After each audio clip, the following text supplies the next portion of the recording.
সুদানের দক্ষিণ কর্দোফান প্রদেশে আধাসামরিক বাহিনী র্যাপিড সাপোর্ট ফোর্সেসের ভয়াবহ ড্রোন হামলায় অন্তত ৭৯ জন বেসামরিক নাগরিক নিহত হয়েছেন। নিহতদের ৪৩ জনই ছিল শিশু। এই হামলায় আহত হয়েছে আরও ৩৮ জন। শুক্রবার দেশটির কর্তৃপক্ষ এক বিবৃতিতে আনাদোলু সংস্থাকে এই মর্মান্তিক তথ্য নিশ্চিত করেছে।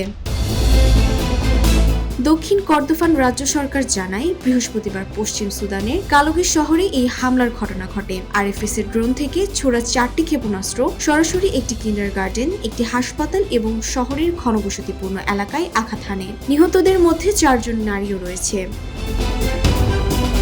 রাজ্য সরকার এই ঘটনাকে একটি জঘন্য অপরাধ হিসেবে অভিহিত করেছে। তারা আন্তর্জাতিক সম্প্রদায় ও মানবাধিকার সংগঠনগুলোর প্রতি আরএফএসকে একটি সন্ত্রাসী সংগঠন ঘোষণার জন্য দাবি জানিয়েছেন। জাতিসংঘ শিশু বিষয়ক সংস্থা ইউনিসেফ এই হামলার তীব্র নিন্দা জানিয়েছেন। এক বিবৃতিতে সংস্থাটি এটিকে শিশুদের অধিকার লঙ্ঘনের এক ভয়াবহ উদাহরণ হিসেবে উল্লেখ করেছেন। ইউনিসেফ জানায়, নিহতদের মধ্যে ৫ থেকে ৭ বছর বয়সী ১০ জনের বেশি শিশু রয়েছে।